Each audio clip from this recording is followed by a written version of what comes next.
Hi, I'm Dr. Linda Loggeman. I was a clinical psychologist for 23 years, and I'm a commissioner for the Citizens Commission on Human Rights. In this video, I want to talk about the next miracle cure that psychiatry has that is actually here now. And in order to do that, I want to look at a little bit kind of the recent history of psychiatry and miracle cures. There was the miracle of lobotomies. And I don't know if you know, but the promotional material at the time, they literally put things out saying it was a miracle cure, it restored people to work, and they were healthy and happy afterwards. And it takes time to find out the truth and for the damages to come out. But then it moved on, and it was the miracle of ECT, electroshock, and then the miracle of various drugs. And there's been a long run of the drugs. But the next miracle is coming, and I don't want you to fall for this. Each time the public has fallen for these and trusted, and been betrayed, but have trusted that this is going to help and cure their mental and emotional and spiritual struggles. And I want us to be one step ahead this time and not fall for it again, so that we don't have to wait till 10 years down the line and see all the damages and then be like, oh, this was problematic, and then there'll be another new thing. Okay, so right now, we've got 1 in 4 Americans on a psychiatric drug. We have 20% of all high school boys right now are labeled with ADHD. Even if they're not, put on a drug, these are kids that are being told, you're defective, something's wrong with your brain, you need a drug for the rest of your life. And there are damages that go with that. Then, on top of that, there are the damages of the psychiatric drugs. I'm going to walk you through some slides of mine to kind of go through all of this and bring us to the current thing that is what I want you to be forewarned about. Okay? Okay, so I wanted to show you first, let's look at how it is that so many kids, I'm just going to show you one example. This is related to ADHD and how we could have so many kids on psychiatric drugs. So we know all the labeling that's going on. Here's a slide just to show you with stimulant sales, amphetamines, for children with ADHD, what has happened here. Now, on this slide, you see how, how low the sales were in 1992.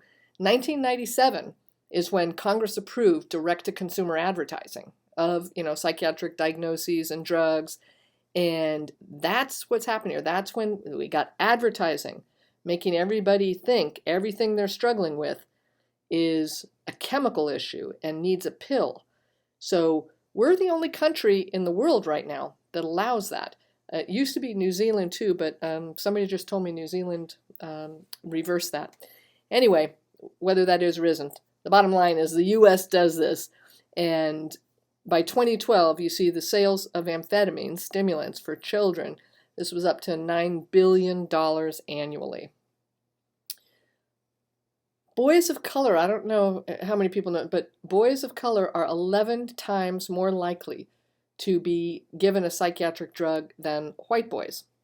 How can that be? So one of the ways that can happen is there aren't any objective tests for any, there are no medical tests for any of the psychiatric diagnoses. We know that. So it's totally subjective. And if something is subjective, if anything is subjective, it's entirely vulnerable to prejudice, bias, stupidity, anything. And there are all kinds of levels of, racism. Those that are, overt, and then those where, we think we're being very even about it. But something's going on that you've got boys of color 11 times more likely to be put on a psychiatric drug. Okay, so 1 in 70 preschoolers are now on a psychiatric drug. These are shocking figures. This is according to IMS Health. So that's the youngest age group. The youngest kids are the fastest growing market for all psychiatric drugs. All right, so what do the drugs do? They disable parts of the brain. That's what they do. They disable parts of the brain, impair access to the mind. They cut communication, basically, and impair the frontal lobe, which is where, you have all of your connections with others and attachment and, your cognitive functions.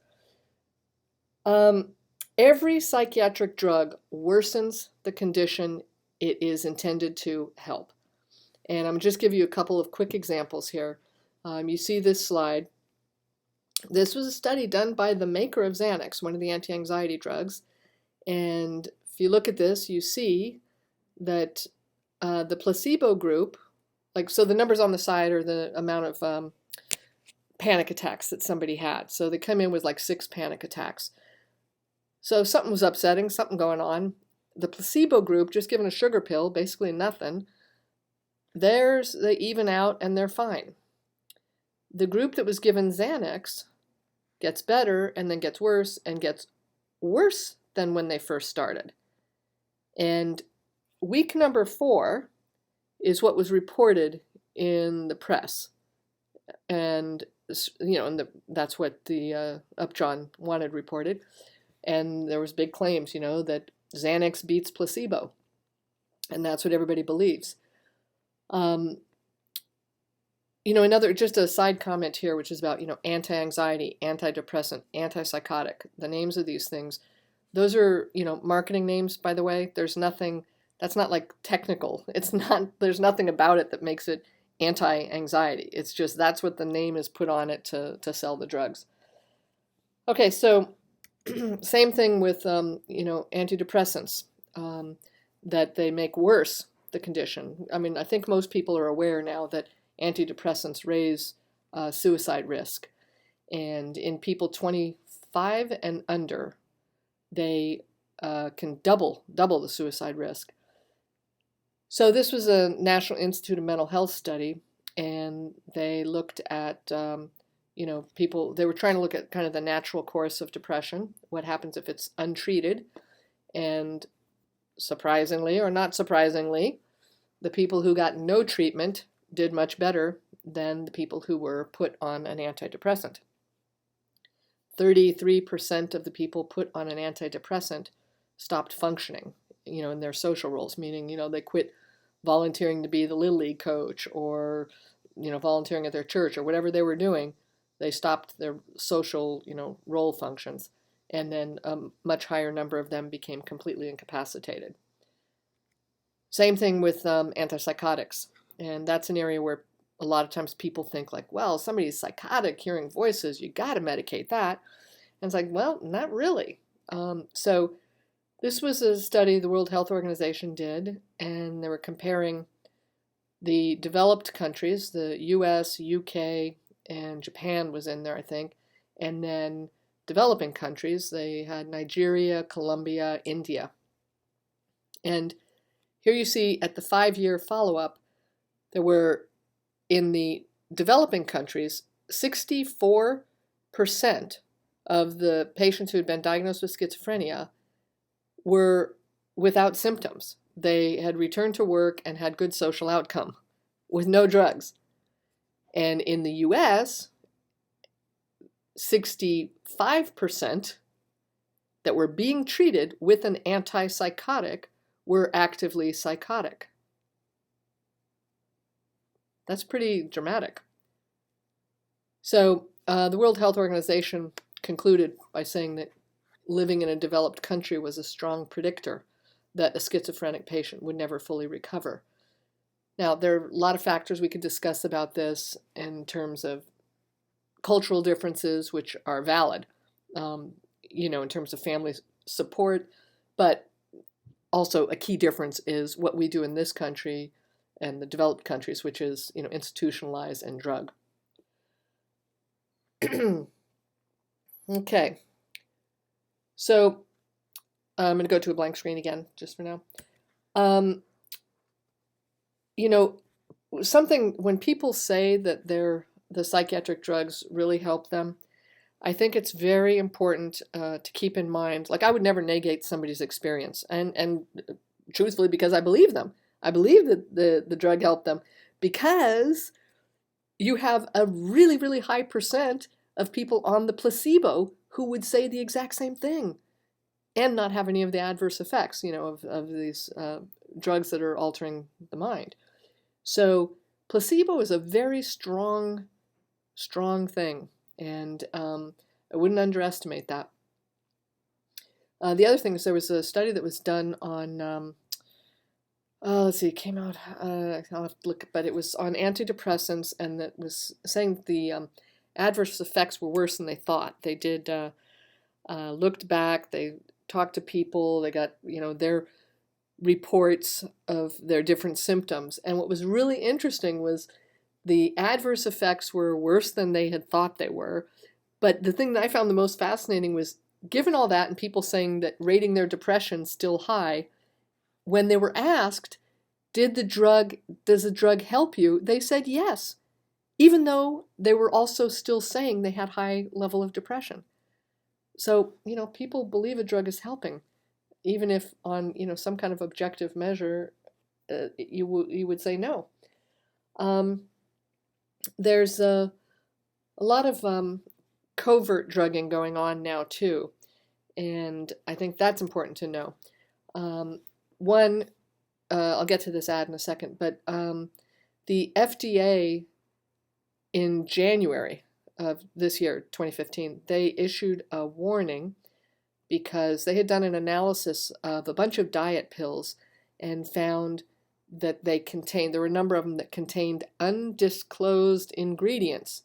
And what was the undisclosed ingredient? Fluoxetine, Prozac. That was in diet pills. And so the FDA issued a warning.